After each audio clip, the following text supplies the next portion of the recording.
can always read my story when it's over. 95 pages later.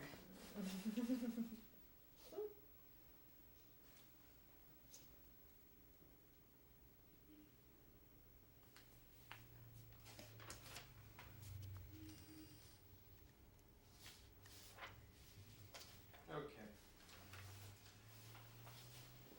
Let's proceed. All right. Okay.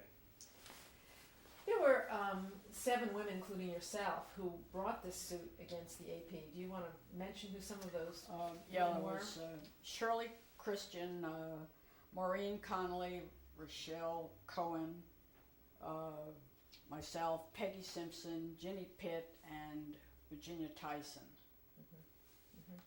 And each woman had a separate complaint to make against the AP. I know that each one had their own particular category of complaints. What were yours in particular? Well, mine in particular was the coverage involved with the White House, and that women were relegated mostly to covering the east side of the White House, that women had to cover other types of stories, the lightweight female social events, and were not given the good top assignments. And even though when by accident you happen to be there, for example, you would never be assigned to cover the main news in a presidential news conference, but if you're sitting, as I was, in the White House one Saturday when President Nixon decided to have a news conference in his office, no television, no way of anybody else, you're on it on your own with this, then you cover it, and you cover it fine, and there's no problem, but that doesn't seem to make them understand that perhaps you could do it at another time. And so it was quite interesting. Covering one of those, as I learned from others, it's quite fascinating. You do 3 bulletins at a time, say. You're always dictating. AP dictates a great deal, especially on fast-breaking stories. So you dictate like 3 different bulletins from this news event. Then you have to go back and you add on bulletin A, and you add on bulletin B and C, and you have to keep your wits about you to be sure you're getting them all in the right order. So it's not an easy job, and so once you've done it, you could show what you can do, but it doesn't help at getting you to be full-time on it. But as it happened, we did manage to infiltrate. And the major problem was the White House state dinners and the like, which the men never wanted to cover. But it was interesting because women made out of these social events really good news stories. I remember one time Prime Minister Wilson of Britain gave a major toast involving Vietnam policy. So you have to know what it is, and you have to know how to write it, and you have to come out of there and know you have a good story. And then in any event of going on in the day's events, we would find the major characters out there in the social evening, and we would get to them and ask them questions, and we would make a lead story out of it. So we were making hard news on the social beat. And I guess it became evident after a while that you can handle both very well, and what are we having separate people here for? Why don't we have one person do it? But also because of this, you had to double in brass, as they once, the AP pointed out one time, that I not only was covering a state dinner, but also handling a breaking news story at the same time. So you had to work twice as hard. I would put in a day's work, and then I would go home, change to evening clothes, and go back and cover a White House event till 1 o'clock in the morning.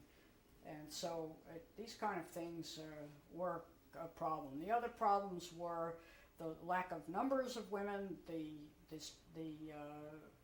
facts themselves, the statistics showed how few women were in all of the overall bureaus around the country, and not getting assignments for overseas, and all kinds of discrimination, including salary. And what we spoke of, a major one, which showed the way they looked at women at 55, you're out. And that's capping a career and preventing you from gaining your pension is limited. You're 10 years shorter on your pension than a man is, and various other things like that. You mentioned the fact that your 12 years at Newark were a delay in your career that was part of the discrimination that you felt that the AP had directed towards you. Weren't there a couple of other things you'd asked for an assignment at the UN, and weren't there some other reasons Well, I kept, too for you I personally? kept asking for assignments. I was wanting to get back to New York, which is where I lived, and I was asking for assignments on the news feature department. I wrote many news features. I got an award in the state of New Jersey for writing a 3-part series on Albert Einstein, and I wanted to do feature work and get off into some other thing that would be better for my career, and it was always turned down. In fact, during the course of this suit, it was discovered that there was a possibility that I might have been transferred to London, but they never even told me about it because they wanted to send me to Washington. Mm. So while I looked upon that dimly at the start, it actually turned out to be a very lucky move in my career. How did you find out that they had been considering you for the London assignment? I never did until the suit occurred. And when the And files some of were the opened files, at the AP. yeah.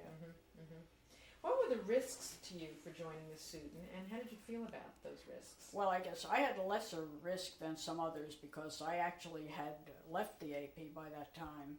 And however, if you take on a major organization like the Associated Press in a discrimination suit, it could very well reflect on you when you're looking for jobs elsewhere in the industry. You know, is that a troublemaker? You know, so it didn't affect that. But I had less of a problem because I was not working for the AP, so it was not as hard for me as it was for some of the others. What kind of support, if any, did all of you 7 complainants get from other quarters in journalism? Did you get much support? Well, I don't think that a lot of people were aware that this suit was underway. We got support from the Wire Service Guild, and therefore from it had to be voted by other fellow journalists in the guild. But there was never a lot of publicity in the newspapers about it, and I don't think that very many people knew this suit was underway. Jan Goodman was the attorney, the chief attorney for that. She was very instrumental in seeing that the suit continued and was Janice effective. Goodman really was a feisty, hardworking live wire, and she never let up on this suit. I think she should get great credit for its pursuit and for the way she negotiated. I always remember that I was giving my deposition and something came up and she didn't know anything about this, so she's screaming at them on one voice and under the table asking, "What is that all about?" to me. You know, she really, she could give back as well as she could get. And the AP hired one of the most prestigious law firms. William Rogers, who was a former Secretary of State. It was his law firm. And then they did a cute thing. They gave a woman attorney the job of pursuing the suit. Which is kind of mean, and so I think that all showed a bit of discrimination in there. In today's, market, in today's world, there are so many sexual harassment, sex discrimination suits that it's almost a dime a dozen. Why, in particular, was this a groundbreaking event in journalism, the Associated Press suit? First of all, the Associated Press was worldwide. And it's an organization that is cooperative. It's made up, its members contribute to the AP to operate it. So all across the country there are newspapers who would be affected by this. So once the AP was shown to be discriminating, it would spread to other areas, and they would have to correct it in every bureau in the country, and it would get a considerable amount of publicity, and it would have an impact on the industry as a whole. So it was a very important case. And as you say, there were not many of these cases. There had been a New York Times suit, and there was a broadcasters discrimination suit. They were slowly starting, but it was the early days of this whole realization that you can fight discrimination. How, two things. Number one, what kind of effects did the suit have on all of the women in the suit? They must have been effect on them differently. Did some lose their job? Did they move on? Did they take lesser positions? Did they move up in some way? Some moved out of the AP. Some were out by the time the suit came to its end. I mean, you know, we started like in, 73 or so, no, originally the first impact was like in 71. Then when we got into it was about 77, 78, and the suit wasn't settled till like 83. So it's going on for quite a time. And I don't know what real effect it had on individuals. It didn't, except for the difficulties of handling it. There was a question of whether we would have to provide some of our own money to continue the suit if it got to the point where our resources were being cut down. We had a great deal of help from the EEOC, which was very good in those days. In later days it didn't seem to be as good, but at that time they were an important part of it. How was the suit finally resolved? Well, there was a settlement out of court. We were getting very close to maybe having to go to court, and AP finally settled. It was something like a $2 million settlement with a lot of stipulations about how they would try to end discrimination by both getting interns, both for blacks and for women, and that they would move women into management positions, and a whole host of requirements under a 5-year rule under the court to see that they did this.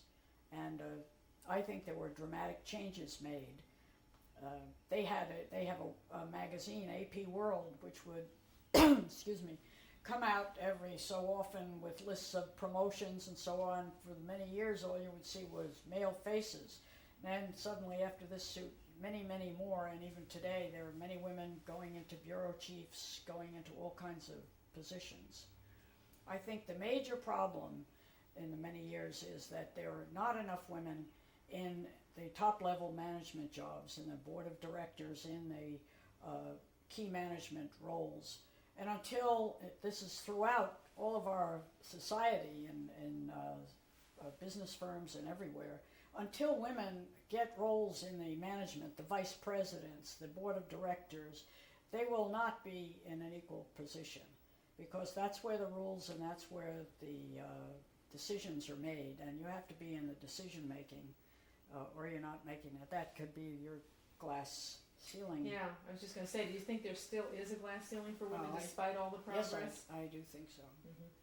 Do you see I a think way that's to a way. Well, break through that? My way of breaking through it, I think, is that women own a great deal of stock in organizations, including the news media, throughout this country, and I think that they have to start using their clout on boards as stockholders to insist on more women on boards of directors and to get more of.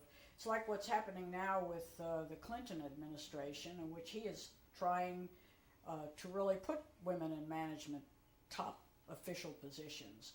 And women themselves are going to have to fight this fight in the stockholders' meetings, I think.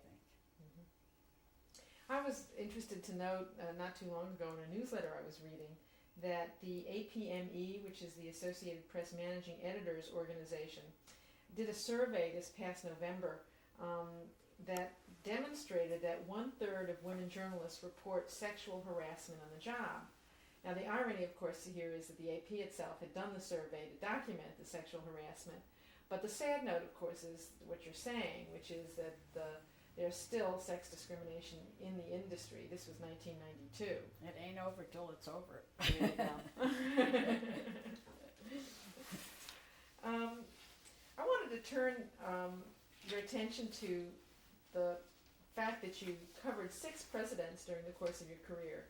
And in the course of covering 6 presidents, did a great deal of travel, moved around a lot, and followed first ladies as well as presidents from here, there, and around.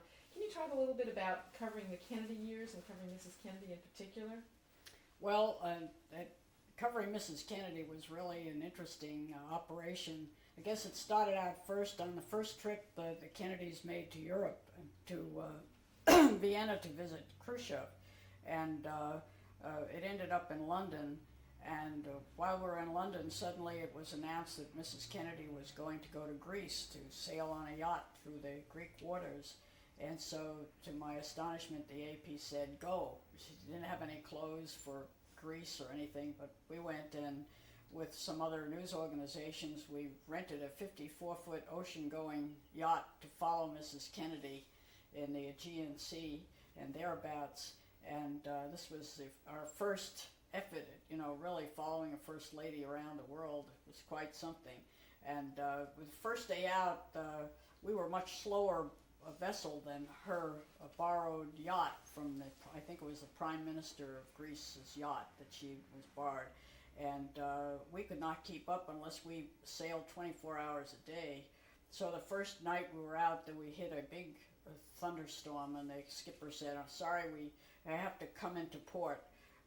So we thought, well, we've lost this ball game, so we came into this port and we anchored overnight.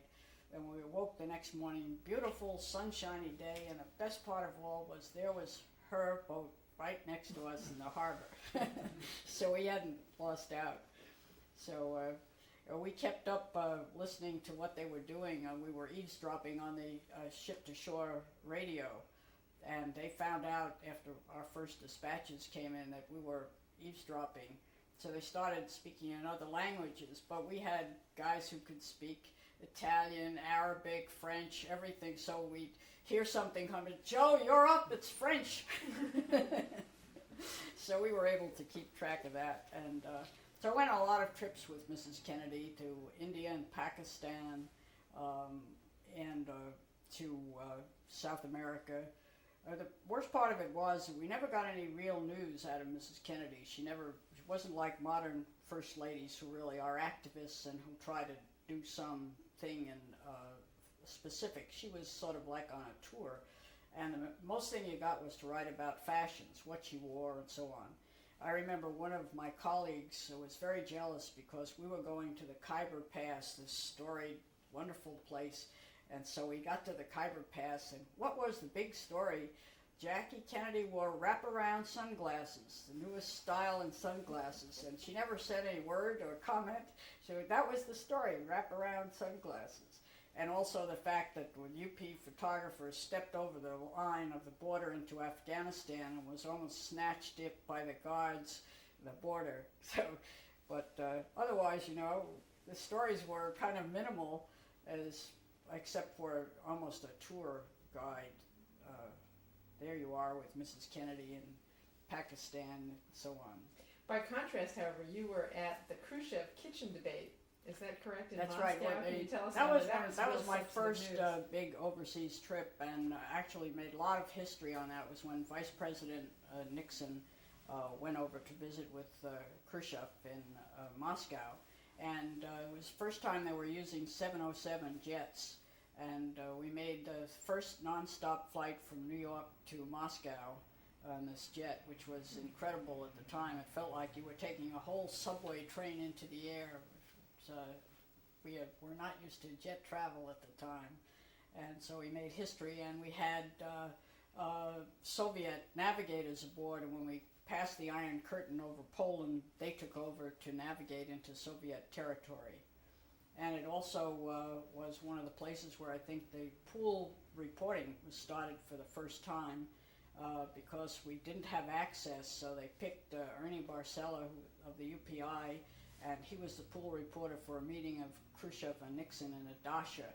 And the entire press corps was locked into a big conference room. Nobody could leave until he came back and totally debriefed everybody. Then you could go out and do the story, and I think that was one of the first times that was done by Herb Klein, who was Nixon's press secretary at the time. Also, of course, was the famous kitchen cabinet debate in which Nixon and Khrushchev got into a battle of communism versus democracy in a kitchen display of this. There was a big exhibit of American things, and they got into this toe-to-toe argument. It was a great crush of people around them, and it was really very hard to cover, but it was a historic, really, event. And you covered that for the AP? Well, I was not majorly covering it. We had another reporter, John Scally, who was covering that event, but I was always helping.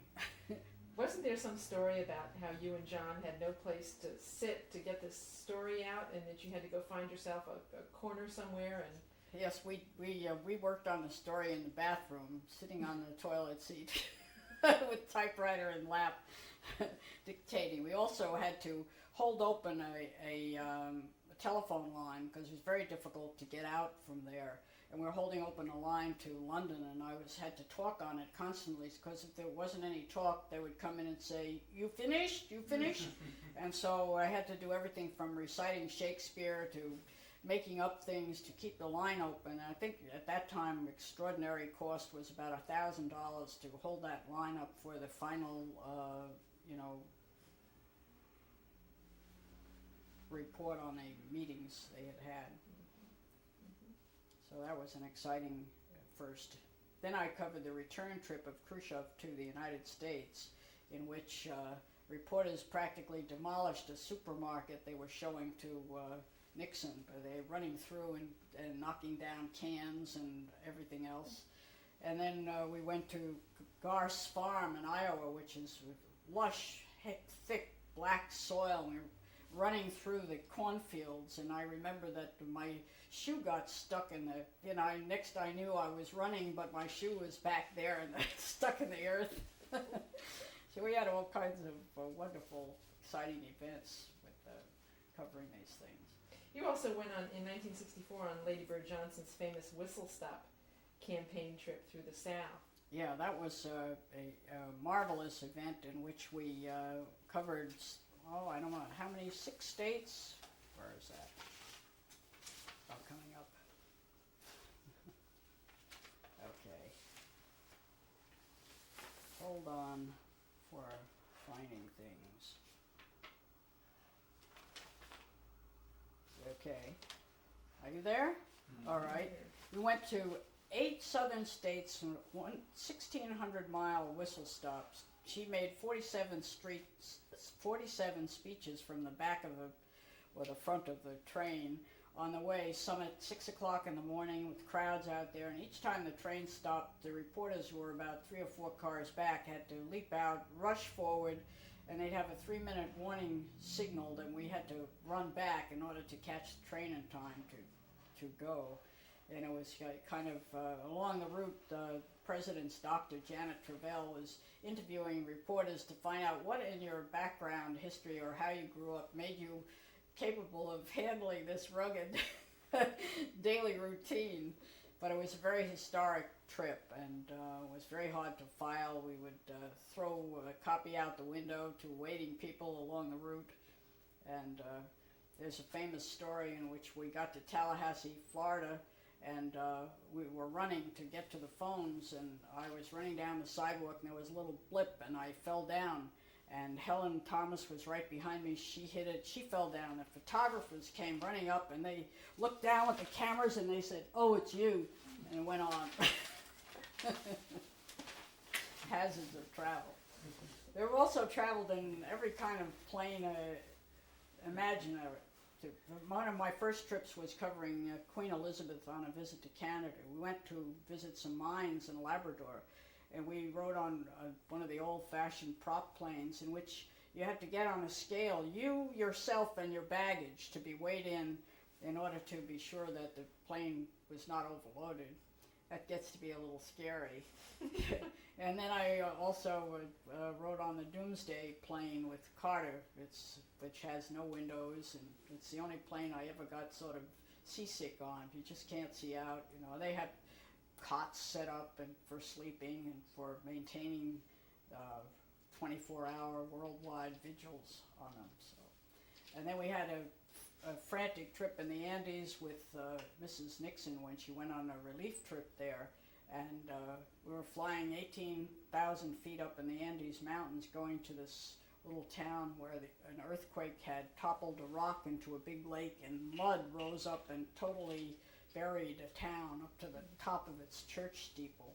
And we were going to look at that, and somehow in a mad mix-up to run into helicopters, 2 USIA people took our seats in chopper we were supposed to be in. So we just ran to the next chopper we got in. We got up in the air, and all of a sudden the pilot's we were with the doctor and Secret Service, and the pilot all of a sudden said, we're overloaded and it's too rarefied up here, and we had to go back with the First Lady's doctor and Secret Service because two guys got in the wrong plane.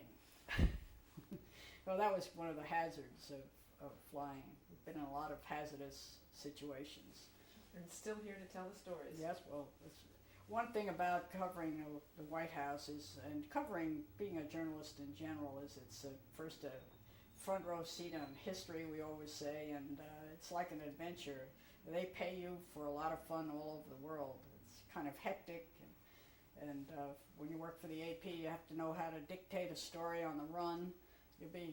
You'll see your motorcade starting to leave, and the man who's taking the dictation says, "What was that?" You say, "I don't have time for this." And you have to be on the run. I guess part of it is you have to have a lot of energy, be able to roll with the punches. Or as they say in the wire service, a deadline every minute. So you're always moving on to the next deadline. Right. I used to have a series of little loose leaf books which had the entire history of president, his family, trips, first ladies. So I could go into a phone book with my little book and dictate for an hour if any disaster occurred.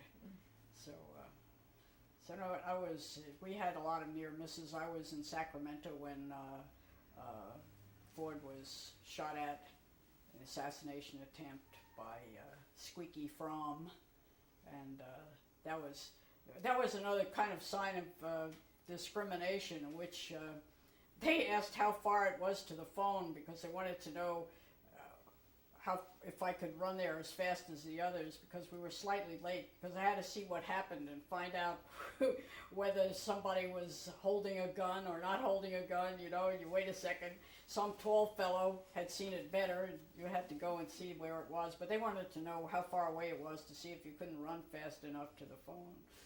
But we survived. Mm-hmm. Okay. Is that it? That's it. Good. Enough anecdotes? Plenty. Let's just put their press club blurb up there.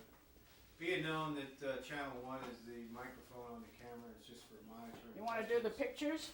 Yeah, we'll do the pictures, but we just want to I put think this up. Put that right he here. wants it after the pictures. Right here. Really? 5 minutes left or so. Pretty close. Okay. About 5 minutes left. Okay. Good. Go. Okay. Well, there are a couple of incidents which show kind of the tenor of the times of what happened to women journalists when they covered. I was in a White House press pool covering President Nixon in Los Angeles, and we were at a country club there, and in the pool was Merriman Smith and all the representatives of other news and photo people, and Merriman Smith decided that he would take the pool, which included an assistant press secretary, into the men's bar to while away the time while Nixon golfed or whatever he was doing there. So they all went into the bar, and I could not go into the bar. I was the only woman there, so I sat in the ladies' bridge room while they sat in the bar, fuming, you can imagine. So, of course, this was very dangerous because I was representing the Associated Press, which is the entire world news coverage, and I was not there where whatever might be told to the press secretary and distributed to the press, I would not know about. If they suddenly decide to leave somewhere and they forget about me and I would be left out of this pool. So after it was all over, I had made a formal complaint in writing to Press Secretary Ron Ziegler, who I must say recognized the problem and thereafter issued an edict that the press pool was never to go anywhere where there was discrimination. Also, you would not imagine this happening in our time today. One of the places where there was difficulty for pools and everyone's was Burning Tree Country Club, which barred women, and where presidents went to golf, particularly President Eisenhower. And one incident, Pat Wiggins of UPI always tells, is she was in the pool, and her buddy, again, Merriman Smith, suggested that someone else should be substituted for her because a woman couldn't go into the golf country club. So, but Jim Haggerty, who was the press secretary at the time, really stood up for things and said she was in the pool and that was it. The pool would go. So they got them into some non-important area of the country club to wait. But Burning Tree was one of the issues of why does a president golf at a place like this. So at a press conference with Gerald Ford, I asked the president if an executive order that Nixon issued, which said that public officials should not go to places where there was discrimination, if that still was in effect. And he said, yes, it was. So I said, well, why then do you lend the prestige of your high office to discrimination by golfing at Burning Tree, which excludes women? And he got somewhat red in the face and paused for a minute, and then he said, well, they don't get federal money. Now that was the end of that, except it caused a lot of people to be very upset, and Ron Nessen, who was press secretary, wrote in his book later that this was the worst question asked at a press conference to promote a personal cause. I think that that would not be considered such a personal cause today when all sorts of top officials are pulling out of places that discriminate in order to run for public office. So it was kind of amazing that that was the reaction to that question. It was not considered a legitimate question.